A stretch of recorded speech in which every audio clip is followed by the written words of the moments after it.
अपने माधवदास भक्त के लिए ठाकुर जी जगन्नाथपुरी छोड़ करके वृंदावन चले गए। हरिदास भक्त के साथ में ठाकुर जी वृंदावन में विराजमान हो गए। हरिवंश महाप्रभु की भक्ति से श्री राधा वल्लभ लाल जी अपने श्वेत द्वीप को छोड़ करके वृंदावन आ गए। श्री हरिराम व्यास जी के लिए जुगल किशोर जी प्रकट हो गए। रूप गोस्वामी के लिए श्री राधा गोविंद देव प्रकट हो गए। सनातन गोस्वामी के लिए ठाकुर जी मदन मोहन रूप में प्रकट हो गए। मधु पंडित के लिए ठाकुर जी गोपीनाथ रूप में आ गए। और हमारे स्वामी श्री हरिदास जी के लिए ठाकुर जी श्री बांके बिहारी लाल के रूप में प्रकट हो गए। क्या आपको ऐसा नहीं लगता कि इन भक्तों को वैकुंठ के मुक्ति प्राप्त करने वाले मुक्त वैष्णवों से ज्यादा सुख यहीं पृथ्वी पर ही मिल गया? किसके बदौलत, किसके खातिर? केवल और केवल भक्ति। इसलिए कथा मुक्ति के लिए नहीं सुननी है, नाम जप मुक्ति के लिए नहीं करना है, ये पुण्य मुक्ति के लिए नहीं करने हैं। बोले ठाकुर जी मेरी जिद है, मुझे पता है मैं जो कर रहा हूं इससे मुझे मुक्ति मिलेगी, लेकिन मुझे मुक्ति नहीं चाहिए। मुझे क्या चाहिए? मेरी अंतिम श्वास निकले, मेरे अंतिम क्षण हो, मेरे प्राण निकलने वाले हो, उससे पहले मुझे साक्षात जगन्नाथ जी मेरे सामने दिख जाएं। इसके लिए मैं कथा सुन रहा हूं, इसके लिए जप कर रहा हूं, इसी के लिए सेवा कर रहा हूं। पीतांबरी कसी हो, मुखड़े पे एक हंसी हो, छवि मन में ये बसी हो, जब प्राण तन से निकले। श्री गंगा जी का तट हो, यमुना का वंशवट हो, मेरा सांवरा निकट हो, जब प्राण तन से निकले। बस हम इसी के लिए पुण्य कर रहे हैं कि नाथ आप कृपा करके पधारो बस। और परीक्षित, ये 7 दिन तुम मुक्ति के लिए मत मांगो। इन 7 दिनों में तो ऐसी भक्ति करो कि 7 दिन बाद तक्षक सर्प डसेगा, तुमको मुक्ति मिलेगी, तुमको भगवान के दर्शन होंगे। ये सोच पहले निकालो अपने अंदर से। 7 दिन बाद, मृत्यु के बाद भगवान का दर्शन नहीं करना है, 7 दिन के अंतराल में ही तुमको ठाकुर जी का दर्शन करना है, जीवित अवस्था में करना है। इस भावना से मेरे सामने बैठो।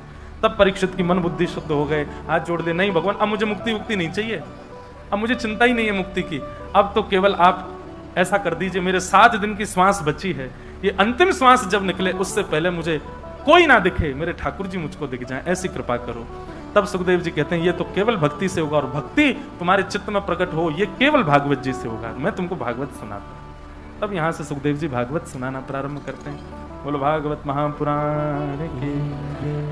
अब आगे बंधुओं बड़ी विस्तार से कथा है और बड़ी सुंदर कथाएं हैं, पर क्या करें, सबको हम प्रणाम मात्र कर लेते हैं। तो सृष्टि प्रसंग सुनाया गया। सृष्टि प्रसंग के बाद कपिल देवूति संवाद। कपिल देवूति संवाद में भगवान कपिल ने देवूति माता से अनेक प्रश्न किए, भगवान ने सबके उत्तर दिए। तत्पश्चात ध्रुव चरित्र सुनाया गया। ध्रुव ने भगवान की प्राप्ति की, वन में जाकर के ठाकुर जी को अत्यंत आनंदित करके प्रसन्न किया। और ध्रुव ने अपनी भक्ति में भगवान से व्यसन मांगा, एडिक्शन। ठाकुर जी, मुझे इतनी अच्छी बात लगती है ध्रुव जी की। ध्रुव जी भगवान से कहते हैं, भगवान कहते हैं वरदान मांगो। ध्रुव क्या चाहिए? तो ध्रुव जी कहते हैं कि भक्ति मुह प्रवहता त्वयि में प्रसंगो भूयादनंत महता ममलाशयाना ये नांजसोल्वण मुरु व्यसनम भवाब्धिन निश्चय भवत गुण कथा मृतपान मत। देखो, एक बात मैं 2-3 कथाओं से कहता आया हूं, आपको भी कहूं। भक्ति में यह जरूरी नहीं कि आप कितनी देर बैठते हो ठाकुर जी के सामने। भक्ति में यह जरूरी नहीं आप कितनी परिक्रमा लगाते हो। भक्ति में यह जरूरी नहीं आप कितनी माला करते हो। भक्ति में यह जरूरी नहीं आप ठाकुर जी का कैसा श्रृंगार करते हो, कैसा भोग पधराते हो। ये सब आवश्यक नहीं है। भक्ति में आवश्यक क्या है?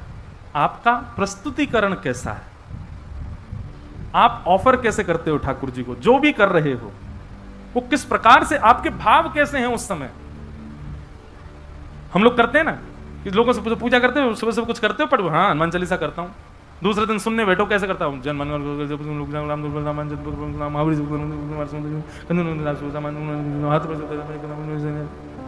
हनुमान जी कहते होंगे नेक डट ले यार, तू जपता है मेरी सांस चलती, कि इतनी तेज थोड़ी भाग रहा था मैं।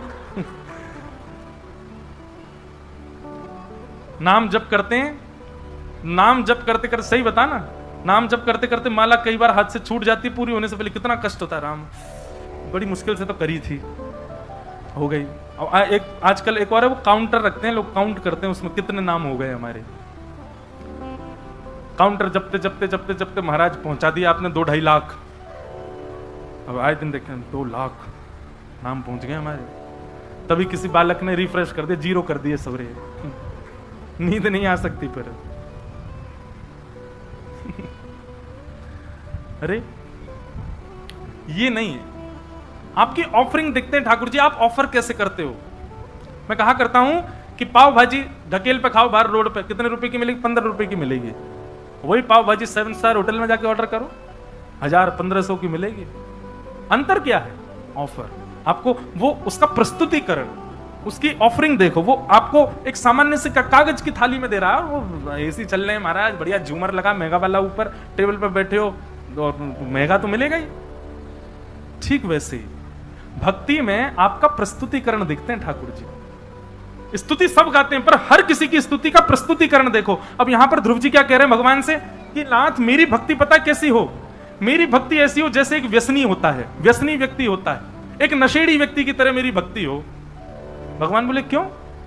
तुम व्यसन की तरह भक्ति क्यों करना चाहते हो? बोले महाराज व्यसनी व्यक्ति में एक बहुत अच्छा गुण होता है। बोले कैसा गुण होता है? बोले व्यसनी व्यक्ति हर चीज में यही सोचता रहता है मैं अपना व्यसन कैसे भोगूं। जैसे आज मौसी के बच्चे आए हैं, आज तो हम पिएंगे। मौसी के बच्चे आए, आज बहन की शादी, आज तो रह ही नहीं सकते, आज तो शादी है। उसको हर चीज में क्या बहाना चाहिए? मुझे पीना है, मुझे खाना है। बोले आज क्या हो गया? आज लाइट चली गई, राहुल केला की 12 घंटे की लाइट, आज तो पीना ही पड़ेगा, क्या करें? रात कैसे कटेगी हमारी? ऊपर छत पे पिएंगे। आज मेरा विवाह पक्का हो गया, खुशी में पीऊंगा। 4 दिन बाद लड़की ने मना कर दिया, मुझे तुमसे ब्याह नहीं पी, दुख में पीऊंगा। पीना तो मुझे है। मैं फर्स्ट रैंक से पास हो गया, तब तो पीना पड़ेगा। फेल हो गए बेटा तुम, अब तुम कुछ नहीं कर पाओगे, तो गम में तो पीऊंगा ही मैं। अरे कहां तक बताएं महाराज, ये तंबाकू आदि खाने वाले कैसे कैसे व्यसनी होते हैं। वो कथा में 3 घंटा बैठ थोड़ी सकते हैं। कीर्तन कथा में गाया जाता है ताकि सबकी सुस्ती चली जाए, ताकि सब लोग करताल बजाएं, थोड़ा नहीं आनंद और आवे। पर व्यसनी व्यक्ति तो ये सोचता है महाराज जी कीर्तन कब करेंगे। कीर्तन होते ही वो अभी आता हूं लघु शंकर, वो गिचाएगा, खा के आएगा। कैसा व्यसनी? व्यसनी व्यक्ति केवल बहाने ढूंढता है व्यसन को भोगने के। ध्रुव जी कहते हैं नाथ मैं भी व्यसनी व्यक्ति की तरह हो जाऊं, मैं भी केवल बहाने ढूंढा करूं आपका भजन करने के लिए। आज क्या है भाई? आज तुम पास हो गए, आज तो मैं भजन करूंगा, पास हो गया। फेल हो गए, आज तो भजन करना पड़ेगा, फेल हो गया। आज क्या है? बहन की शादी है, आज तो भजन करना पड़ेगा। मौसी के बच्चे आए, चलो सब मिलके भजन करेंगे। लाइट आ गई, एसी चल रहा है, एसी में बैठ के करेंगे। लाइट चली गई महाराज, तो क्या ऊपर छत पे बैठ के करेंगे? आज माँ ने पाव भाजी बनाए, फिर तो पाव भाजी खाने के बाद ही करेंगे। आज तो व्रत है, व्रत में तो करना ही चाहिए। ध्रुव जी की स्तुति का देखो प्रस्तुतिकरण। ठाकुर जी से कह रहे हैं कि नाथ मुझे व्यसनी बना दो। और ये बात कोई मनगणित नहीं, लिखा है ये नांज सोल व्यसनम भवाब्धिम, मुझे व्यसन लग जाए आपकी कथा सुनने का। जीवन की कैसी भी स्थिति आए, उस हर स्थिति में व्यसनी केवल व्यसन ढूंढता है। मैं जीवन की हर स्थिति में केवल ये सोचूं कि चलो ठाकुर जी को भज लिया जाए। मेरा जीवन ऐसा एक व्यसनी की भांति कर दो नाथ। भगवान खूब जोर से हंसे ध्रुव जी की स्तुति सुन के। वाह ध्रुव, हम तुमसे बहुत प्रसन्न हैं। बस यही तो हमारा उद्देश्य है, हम उनको प्रसन्न करना चाहते हैं। हमारी प्रस्तुतिकरण ऐसी हो। दाल चावल बना दिया, भोग लगा दिया ठाकुर जी का। ठाकुर जी भी ऊब जाते हैं, रोज 100 ही बना दे। कुछ नया तो करो, कुछ नवीनता तो लाओ उसमें, कुछ तो उसमें नवीनता करो। रोज एक ही स्तुति ठाकुर जी को सुना देते हो, उससे कब कितनी दिन मन लगेगा ठाकुर जी का? ठाकुर जी कुछ ना कुछ नवीन करते रहो ना। मैं कहता हूं इसको अपनी भाषा में रोलर कोस्टर भक्ति करो ठाकुर जी की। कभी तो ले गए ऊपर महाराज, ठाकुर जी बैठे, हाँ हाँ अब क्या करेगा पता नहीं, नीचे आ गए, अब तो ओ ठाकुर जी आनंद देते रहे, हंस रहे, ठाके मार के बोले या के संग बहुत आनंद आवे भाई, बहुत आनंद करावे मुझे। कभी तो खूब ऊंचो ले जाए, कभी ऐसा महाराज नीचे घुमावे, पेट में गुदगुदी कर दे मेरी। ठाकुर जी को ऐसा सुख मिले, ऐसी भक्ति करो ना ठाकुर जी की। 50 साल हो गए, एक ही तरीका से वही चल रहा है जैसा 50 साल से है, वैसी भक्ति चाहिए। ठाकुर जी नहीं बैठते फिर वहां पे, अपना प्रतिनिधि छोड़ दे तो तुम रहो यहाँ पे, अपनी मूर्ति को दो, तू रहे यहाँ पे, तू ही खा इसके दिन के रोज के चना बादाम, मुझ पे नहीं खपते। तो ध्रुव जी की स्तुति से हमने ये सीखा, ध्रुव जी ने भगवान की स्तुति गाई। इन्हीं के वंश में आगे चल करके राजा अंग हुए, उनके बेटा बैन हुए, बैन के पुत्र पृथु हुए। पृथु महाराज ने भगवान की स्तुति गा करके 10,000 कान मांगे। ऐसे पृथु महाराज को हम प्रणाम करते हैं। फिर आगे चल करके महाराज भूगोल खगोल का वर्णन किया गया और नरकों का वर्णन करते हुए अजामिल उपाख्यान सुनाया गया। तत्पश्चात वृत्रासुर की स्तुति सुनाई। वृत्रासुर ने भगवान की स्तुति गाई है। अहम हरे तब पादैक मूल दासानुदासो। जितने भी वैष्णव यहां बैठे हैं, वृत्रासुर की स्तुति निकालिए प्रिंट और याद कीजिए, रोज गाया कीजिए अपने ठाकुर जी के आगे, और अर्थ आज सुनकर के जाइए वृत्रासुर कहता क्या है अपने ठाकुर जी से। श्रीमद वल्लभाचार्य जी महाराज कहते हैं हर वैष्णव को निष्काम भक्ति किसको कहते हैं, ये वृत्रासुर से सीखो। वृत्रासुर की कथा भी कई बार मैंने विस्तार से सुनाई है। यहां हम अन्य कथाओं का विस्तार करेंगे राहुल किला में, जो जो हमके रह जाती हैं कथाओं में। आज तो नंदोत्सव कर दें, फिर कल से वेणु गीत युगल गीत प्रयास करेंगे, अगर उनका विस्तार हो पाया तो उन्हीं का भाव रखेंगे। और कल कथा में श्री गिरधर लाल जी भी पधारेंगे। बोलो गिरधर लाल प्यारे की। कल एक कोई टीवी या 2 टीवी ऐसे लगवा देना इधर, क्योंकि हमारे लाल जी छोटे से दूर से दिखेंगे नहीं, तो एक टीवी में कैमरा वाले भैया थोड़ा फोकस करके दिखाएंगे तो आप सबको दिख जाएंगे। कल ही आएंगे ना, कल पधारेंगे। कल श्री गिरधर लाल जी पधारेंगे। 56 भोग यहाँ होगा उनका, बड़े आनंद के साथ हम लोग करेंगे उत्सव। तो वृत्रासुर क्या कहता है, बहुत ध्यान से सुनो। अहम हरे तव पादैक मूल दासानुदासो भवतास्मि भूय मनस्मरेता सुपतिर्गुणांस्ते गृणीत वा कर्म करो दुकाय। वृत्रासुर कहता है नाथ मुझ पर ऐसी कृपा कर दो, मैं आपके दासों के दासों के दासों के दासों का दास बन जाऊं, ऐसी कृपा करो। बंधुओं, ठाकुर जी का दास बनना बहुत इजी है, बहुत सबसे सरल काम है जगन्नाथ भगवान का दास बनना, और सबसे कठिन क्या है, भगवान के दासों का दास बनना। क्यों? आप जानते हो क्योंकि कि आप जगन्नाथ जी को कुछ भी ऑफर करोगे, कुछ कहेंगे थोड़ी सब स्वीकार कर लेंगे, पर उनके दास तो आपको टोक देंगे। गले में सूखी माला पहना दी, तुरंत उतार के धर देंगे। भोजन में यदि रोटी जली भई तो पाएंगे नहीं, छेना पूड़ा ज्यादा ही जला हुआ तो कौन खाएगा। एक जगह मैं गया, वहां छेना पूड़ा, बोले महाराज जी खाओ। मैंने कि अरे भैया हम बहुत खा लिए, बहुत दिन से खा। नहीं ये तो खाने पड़ेगा। अब अंदर अंदर का तो खा गए, वो बाहर जला हुआ छोड़ दिया। बोले ये नहीं खा, ये तो सबसे ज्यादा इंपॉर्टेंट होता है। अब वो इतना जला हुआ था कि उसको कैसे खाया जाए। खा तो गए, पूरा मुंह काला पड़ गया। तो भाई ठाकुर जी खा सकते हैं, ठाकुर जी सब प्रकार की आपकी सेवा स्वीकार कर लेंगे, पर वैष्णव की सेवा करोगे, वैष्णव तो टोक देगा आपको। ऐसे नहीं कर सकते। ठाकुर जी को कैसे प्रणाम करो, बेचारे यूं ही खड़े रहेंगे। वैष्णव को गलत प्रणाम किया तो आपको टोकेगा, ऐसे प्रणाम नहीं करते, ऐसे प्रणाम करो। वैष्णव की सेवा करना, दासों के दासों की सेवा करना, वो तो कठिन है। ठाकुर जी के आगे झुकना तो कोई भी झुक जाता है, ठाकुर जी के दासों के आगे झुक के दिखाओ, तब माने। भरी गर्मी पड़ रही है, फर्श बिल्कुल गर्म हो गया, तभी कोई वैष्णव दिख जाए तो नियम है कि जहां दिख जाए वहीं प्रणाम करो। कैसे करोगे, पृथ्वी तो गर्म है, नहीं कर सकते। दास बनना ठाकुर जी का बहुत सरल है, पर दासों का दास बनना बहुत कठिन है। ठाकुर जी के दासों का दास नहीं बना। तो वही बात यहां वृत्रासुर कह रहे हैं, नाथ सरल भक्ति क्यों करूं, मैं आपका दास तो पूरी दुनिया है, मैं आपका दास नहीं बनना चाहता। बोले तो क्या बनना है, बोले दासानुदासो भवतास्मि भूय, दासों के दासों का दास बनाओ। ठाकुर जी बोले अच्छा, तुम जरूर हमको ये, आज की भाषा में कहूं तो बटरिंग कर रहे हो, ये हमको तुम केवल लुभाने के लिए ये चिकनी चुपड़ी बातें कर रहे हो, ताकि तुम्हारी बातों से हम रीझ करके कह दें कि कुछ मांग लो, और सही तुम हमसे कह दो कि ब्रह्मा की पदवी दे दो। हम सब जानते तुम्हारी बात। वृत्रासुर कहता है क्षमा करें भगवान, लेकिन जो मैं चाहता हूं वो आप दे ही नहीं पाओगे। अच्छा क्या मांगना चाहते हो बताओ। तब वृत्रासुर दूसरे श्लोक में कहता है, न नाक पृष्ठम न च पारमेष्ठम न सार्वभौमम न रसाधिपत्यम न योग सिद्धिर न पुनर्भवम वा समंजसत्वा विरह्य कांक्षे। ना ही मुझे इंद्र की पदवी चाहिए, किसी भी देवी देवता का स्थान मुझे नहीं चाहिए, पृथ्वी का भी राजा मुझको मत बनाइए। भगवान बोले तो क्या चाहिए? बोले पहले वचन दो, जो मांगूंगा सो दोगे। भगवान बोले ये वरदान मांगने से पहले जो यूं कहते हैं ना वचन दो, जो मांगूंगा सो, वो जरूर कुछ विचित्र ही मांगते हैं। क्या चाहिए बताना? बोले नाथ, आपको पाने के लिए मेरे जीवन में बहुत तड़पन आ जाए, मैं बहुत आपके लिए विरह में चला जाऊं, व्याकुल हो जाऊं, खूब रोऊं, खूब तड़पूं आपसे मिलने के लिए, जैसे प्यासा पानी के लिए तड़पता है, ऐसे मैं आपके लिए तड़पूं, पर आप मुझे वचन दीजिए कि मुझे तड़पने दीजिएगा, मिलिएगा मत। बताओ दोगे?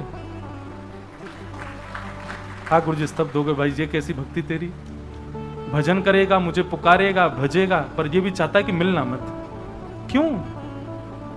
क्योंकि ठाकुर जी जब आपसे मिलने की तड़प होती है ना, तो रोम रोम को आप स्पर्श करते हो, पर जब आप मिल जाते हो तब केवल आंखों को दिखाई देते हो। दर्शन जब होता है तो केवल नेत्रों को दिखाई देते हो, लेकिन जब विरह होता है तो बुद्धि, मन, कान, आंख, जिह्वा, हाथ, पैर, समस्त इंद्रियां केवल यही बजती हैं कि कब मिलेंगे, कब मिलेंगे, कब मिलेंगे। नाथ, मैं केवल नेत्रों को सुख नहीं देना चाहता, मैं तो सर्वांगीण अंग से आपका होना चाहता हूं, और सर्वांगीण अंग आपको तब याद करता है जब आप सामने नहीं होते, इसलिए मुझे आपका विरह चाहिए। समंजसत्वा विरह एकांश।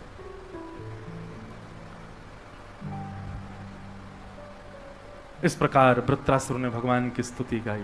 बोलो भक्त वत्सल भगवान की। ऐसे ऐसे प्रसंग हैं भैया भागवत में, कहां ले जाएं हम इनको। इतनी कथा करते हैं पर हर बार हर कथा में कुछ नवीन भाव प्रकट हो जाता है। आगे श्रीमद् भागवत में प्रहलाद चरित्र सुनाया गया, जहां पर भक्त प्रहलाद ने एक विपरीत कुल में, विपरीत खानदान में, विपरीत परिवार में, विपरीत समाज में, विपरीत माहौल में रह करके भी भगवान को प्राप्त किया। मैं कहा करता हूं कथा में, माताजी डॉक्टर, पिताजी डॉक्टर, और उसके बाद बेटा भी डॉक्टर बन जाए, कोई बड़ी बात नहीं है। लेकिन माताजी भी डॉक्टर नहीं है, पिताजी भी डॉक्टर नहीं है, परिवार में दूर दूर तक कोई वैद्य नहीं है, और फिर बेटा डॉक्टर बन के निकले तो उसकी बड़ी प्रशंसा होती है। ये भी भक्त हैं, वो भी भक्त हैं, आगे भी भक्त हैं, पीछे भी भक्त हैं, चारों तरफ भक्ति भक्त हैं, उसमें तुम भी भक्त हो गए, कोई बड़ी बात थोड़ी है।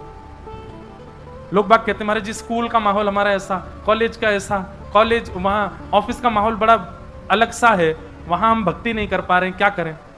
प्रहलाद जी का चरित्र सुनो। प्रहलाद जी ने माहौल का त्याग नहीं किया, प्रहलाद जी ने परिवार का त्याग नहीं किया, प्रहलाद जी ने विद्यालय का त्याग नहीं किया, प्रहलाद जी ने राक्षसत्व का त्याग नहीं किया, हर चीज को स्वीकार किया, क्योंकि सब वस्तु भगवान ने प्रदान की है। सबको स्वीकार करते हुए सबके बीच रह करके भजन किया। इसलिए भैया परिस्थितियों को मत कोसो ठाकुर जी के भजन के लिए।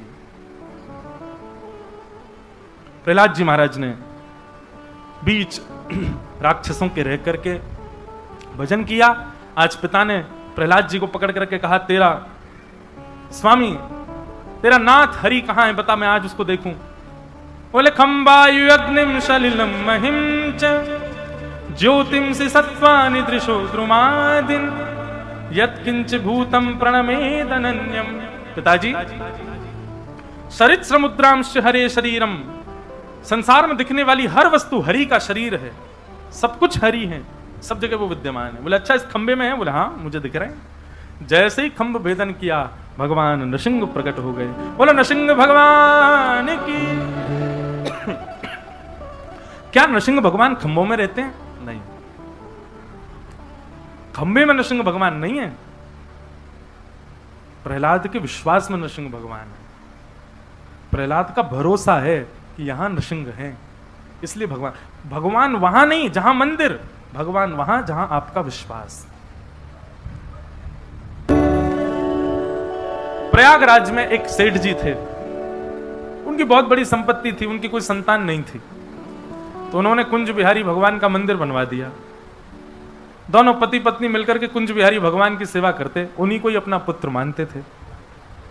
विश्वास कितना प्रबल होता है देखो, बिल्कुल सत्य घटना है और ज्यादा 50-60 साल पुरानी घटना है। कुंज बिहारी भगवान को ही अपना पुत्र मानते थे।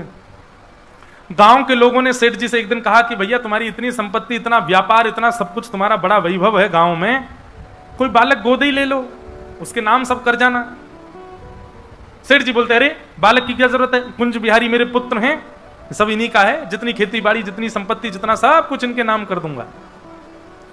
एक वयोवृद्ध हंस करके कहने लगा, बोले संपत्ति तो इनके नाम कर जाओगे, पर पुत्र के और भी काम होते हैं, वो कौन करेगा? बोले तुम्हारे कौन करेगा? बोले हमारे तो पुत्र हैं। बोले मेरे पुत्र कुंज बिहारी हैं, वो करेंगे मेरे सारे काम। बोले अरे काम तो सुनो। बोले बताओ। बोले पिता की मृत्यु पर पुत्र आकर के अंतिम संस्कार करता है, तुम्हारे कुंज बिहारी करेंगे तुम्हारा संस्कार? एक क्षण के लिए कुंज बिहारी की ओर देखा और नेत्रों में आंसू भर आए सेठ जी के। बोले कि मैं देखने के लिए बैठा तो नहीं रहूंगा तब, पर तुम लोगों को दिखेगा, मेरा संस्कार यही करेंगे आकर के। कह दी उन्होंने बात, सबने मजाक में ले ली, चले गए। 20-22 वर्ष बाद जाकर के सेठ जी की मृत्यु हुई। और जब मृत्यु हुई तो कोई तो था नहीं उनके परिवार में। गांव के लोगों ने अर्थी बनाई, गांव के लोगों ने सब काम किए, गांव के लोगों ने चिता बनाई। बस उन सेठ जी का एक काम था कि वो शाम को गांव के सारे बच्चों को बैठा करके सबको रेवड़ियां बांटते थे, किसी को कुछ देते थे, मीठा खिलाते थे, सबसे बहुत प्रेम था। तो सब बच्चे उनकी शव यात्रा में गए और सब बच्चे खूब रो रहे थे। उन्हीं बालकों में एक छोटा सा बालक, जब चिता पर सेठ जी का शरीर रख दिया तो वो बालक उनके पैर के अंगूठे को पकड़ करके गए, सेठ जी आप अब मुझे दूध कौन पिलाएगा? रात में मुझे बैठा के दूध कौन पिलाएगा? सेठ जी मुझसे बातें कौन करेगा? सेठ जी मुझे कौन भोग लगाएगा? गांव के लोग बोले सेठ जी का बच्चों से बड़ा प्रेम है, भैया एक काम करो, इन्हीं बालकों में किसी से अंतिम संस्कार करवा दो सेठ जी का। 20-22 साल पहले सेठ जी ने कहा था, किसी को इतना याद भी नहीं। तो वही बालक जो अंगूठा पकड़ के रो रहा था, उसी बालक को अग्नि दे दी। बोले तुम ही संस्कार करो। बता दिया, उन्होंने संस्कार किया। संस्कार के बाद सब लोग बोले भैया यमुना जी में स्नान करो, एक एक गोता लगा के अपने अपने घर चलो। सबने गोते लगाए। जैसे ही उस बालक ने गोता लगाया सब बाहर आ गए, लेकिन वो बालक बाहर नहीं आया। खूब ढूंढा गोताखोरों ने, लेकिन बालक नहीं मिला जमुना जी के अंदर। तब वयोवृद्धों को याद आया, बोले सेठ जी कहते थे मेरा संस्कार तो कुंज बिहारी करेंगे। अरे भाई दौड़ करके चलो सेठ जी के मंदिर में, कुंज बिहारी है कि नहीं देखो वहां जाकर के। सब दौड़ करके गए तो क्या पाया, कुंज बिहारी तो खड़े थे, पर सिर से लेके पैर तक जितने वस्त्र थे सब यमुना जी के जल चुचा रहा था सबसे। मानो उन सेठ जी का संस्कार करके ठाकुर जी आए। ठाकुर जी किसमें विराजमान है? विश्वास, भरोसा। भरोसा होगा, मानो तो मैं गंगा मां हूं, ना मानो तो बहता पानी। विश्वास है तो जगन्नाथ है, विश्वास नहीं है तो दारू ब्रह्म है, लकड़ी के समान है। विश्वास।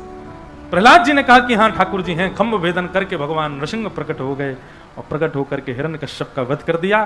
प्रहलाद जी ने स्तुति गाई, भगवान ने उन पर अनुग्रह किया। बोलो भक्तवत्सल भगवान की जय। गजेंद्र मोक्ष की कथा सुनाई गई, बलि वामन अवतार सुनाया गया, और सब सुनाते हुए नवम स्कंद में गंगा जी का प्रादुर्भाव, श्री राम जन्म की कथा और श्री राम अवतार का मंगल विषय सुनाया गया। एक श्लोक में संपूर्ण राम कथा है। सब लोग प्रणाम करो राम जी को। गुरुवर थे त्यक्त राज्यो व्यचरितनुवनम पद्म पद्भ्याम प्रियाया पाणिस्पर्शा क्षमाभ्याम रजत पथरुजो यो हरीन्द्रानुजाभ्याम वैरूप्या शूर्पणख्या प्रिय विरहरुषारोपित भ्रूविजम्भ तस्ताब्धिर्बद्ध सेतु खलदवदहन कौशलेन्द्रोवतान्नः। बोलो राजा रामचंद्र भगवान की जय। भगवान श्री राम का मंगल विषय यहां सुनाया गया। 2 अध्यायों में श्री राम कथा सुनाई गई। तत्पश्चात यहां पर चंद्रवंश की कथा सुनाई और उसी चंद्रवंश में प्रकट हुए भगवान श्री कृष्ण। अब यहां से 10वां स्कंद प्रारंभ होता है कि कथितो वंश विस्तारो भवता सोम सूर्ययो राज्ञांचो भयवंशानां चरितम परमाद्भुतम। 2 श्लोकों में संपूर्ण कृष्ण कथा सुनाकर के श्री सुखदेव जी महाराज विश्राम ले लिए। परीक्षित जी ने चरणों में प्रणाम करते हुए कहा, भगवान 2 श्लोकों में आप कृष्ण कथा मत सुनाओ। आपने इतने सारे राजाओं की कथा विस्तार से सुनाई, मैंने सबको सुना, पर जिनकी कथा सुनने के लिए मैं यहां बैठा हूं उनकी कथा विस्तार से सुनाओ। अरे कहा तो मैं पहले मुक्ति की कामना कर रहा था, आपने ही कहा कि भक्ति मांगो, और जब भक्ति मांग रहा हूं तो आप उन कृष्ण की कथा 2 श्लोकों में सुना रहे हो। मथुरा में जन्म लिया, गोकुल में ये किया, वृंदावन में ये किया, मथुरा में जाकर कंस को मारा, द्वारिका में ये लीला, और ये सारी बातें आप 2 शब्दों में सुना करके ऐसे शांत मत कीजिए भगवान, विस्तार से सुनाओ।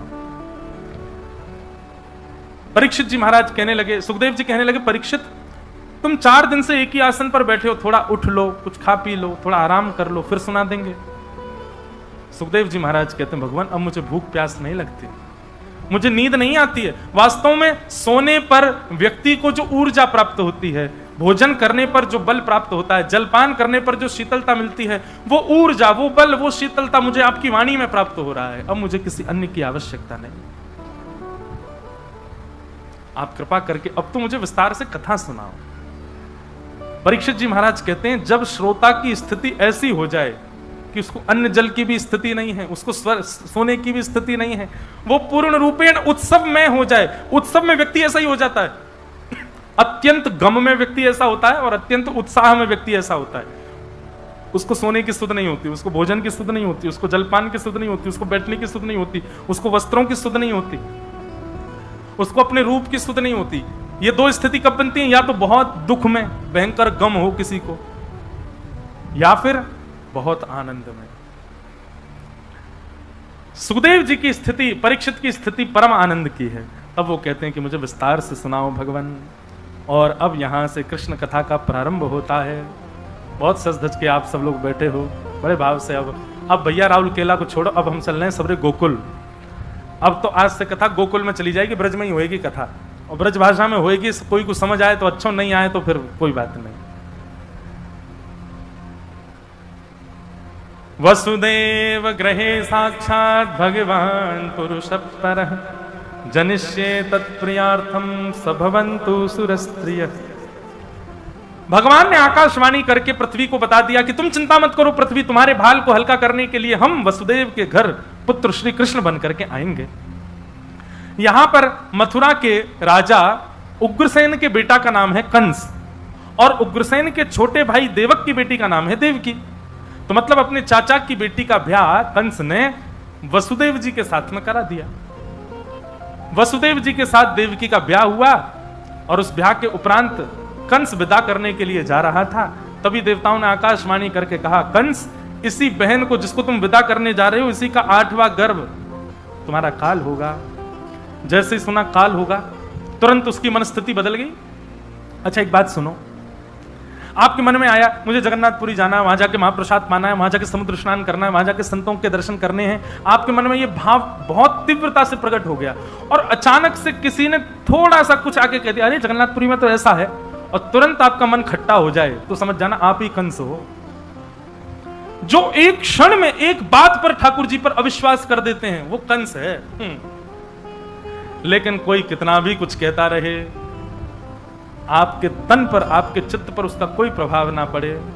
ठाकुर हमरे रमण बिहारी, हम हैं रमण बिहारी के, साधु सेवा धर्म हमारा, काम न दुनियादारी से। कोई भला कहे चाहे बुरा कहे, हम हो चुके रमण बिहारी के, साधु सेवा धर्म हमारा, काम न दुनियादारी से। ठाकुर हमरे रमण बिहारी, हम हैं रमण बिहारी के। भैया ठाकुर जी के प्रेम में और संसार प्रेम में अंतर कहां रहा? आपका ब्याह पक्का हो गया, किसी ने आके कहा अरे लड़का तो ऐसा है, और आपने तुरंत ब्याह तोड़ दिया, तो संसार की बात है, संसार में ये कर सकते हो। आपके अनुकूल व्यक्ति नहीं, उसको छोड़ सकते हो। पर एक बार ठाकुर जी के हो गए, उसके बाद ठाकुर जी पर संशय होना, ये तो राक्षस बुद्धि है। आपसे किसी ने आकर के वृंदावन की बुराई कर दी, आपसे किसी ने आकर के कथा कहने वालों की बुराई कर दी, और आपने कथा में जाना ही बंद कर दिया उसकी वजह से। आप ही तो कंस ने भी तो यही किया था, अपनी बहन को विदा करने जा रहा था, अच्छा काम कर रहा था। देवताओं ने केवल इतना कह दिया, इसी बहन का 8वां गर्भ तेरा काल होगा। बोले मैं बहन को ही मार दूंगा, तो गर्भ होगा ही नहीं। ये कंस नहीं है तो कौन है?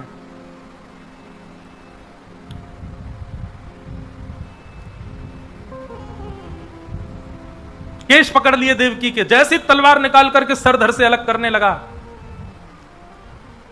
वसुदेव जी ने चरण पकड़ लिए, जितने बालक होंगे हम सब तुमको दे देंगे, लेकिन देवकी को मत मारो। वसुदेव जी की बात पर विश्वास करके देवकी को मुक्त कर दिया, दोनों को कारागृह में डाल दिया। 6 बालकों की हत्या कंस ने की और 7वें बालक के रूप में स्वयं शेषनाग भगवान ही शेषावतार बलराम जी के रूप में पधारे।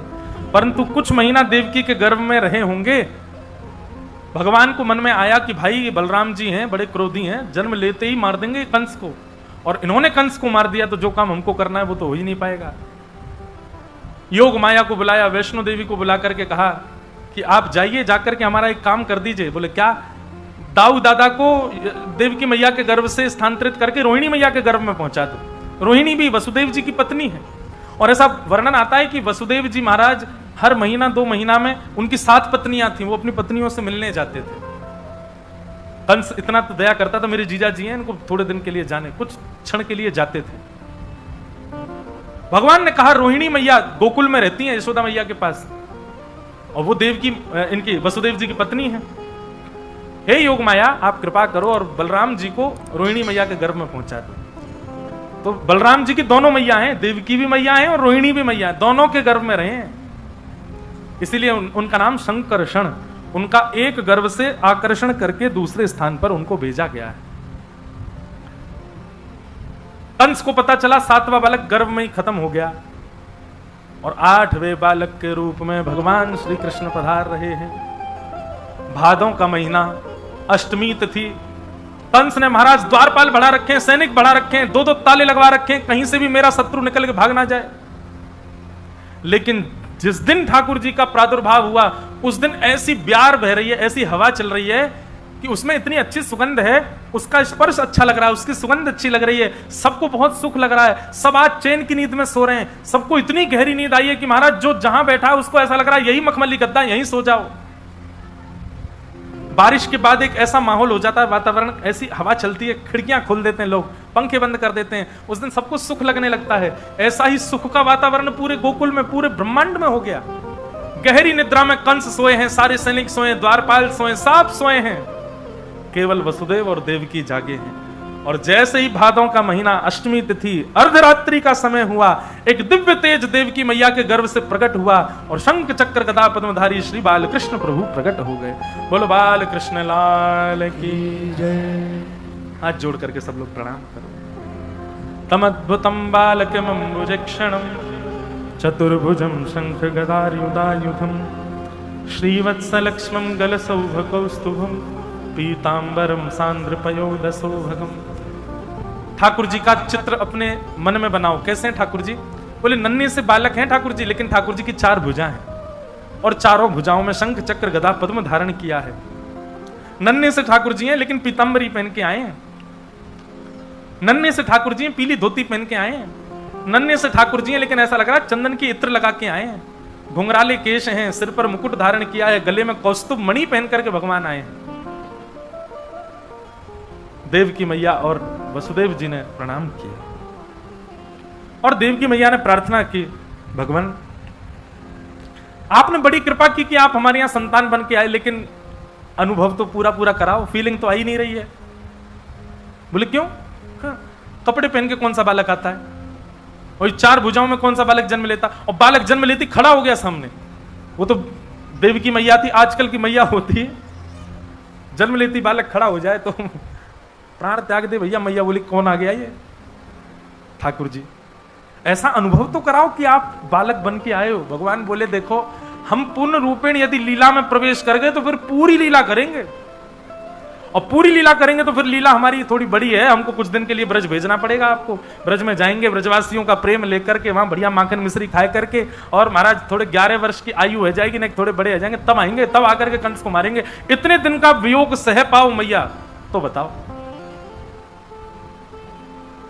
देवकी मैया बोली आप जीवन पर्यंत पुत्र के रूप में प्राप्त हो गए, उसके लिए 11 वर्ष के लिए यदि तप करना पड़े तो मैं करूंगी, पर आप बालक बनो। भगवान बोले तो वसुदेव जी सुनिए, हम अभी बालक बन जाते हैं, मैया अपना पयोधर पान करा देगी, फिर आप ये डलिया में हमको लिटा करके गोकुल छोड़े आना, और गोकुल में एक बालिका ने जन्म दिया है उसको ले आना, और फिर हम 11 वर्ष 56 दिन बाद आएंगे लौट करके।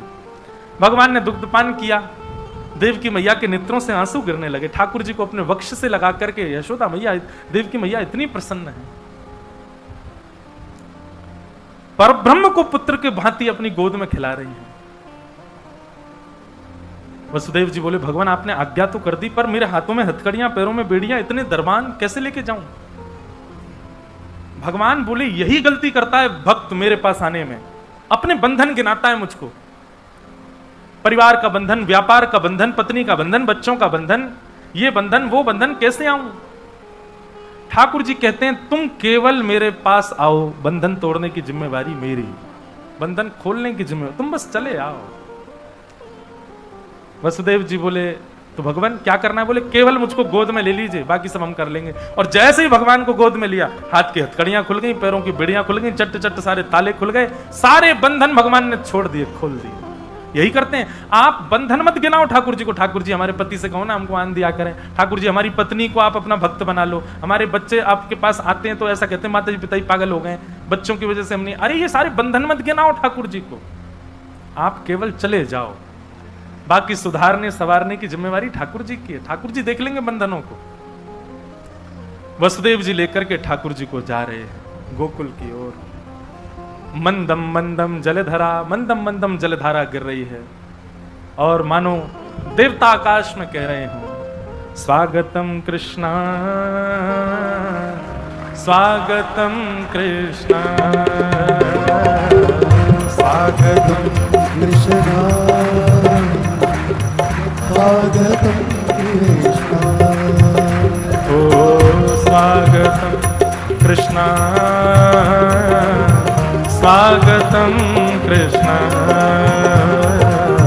स्वागतम कृष्णा,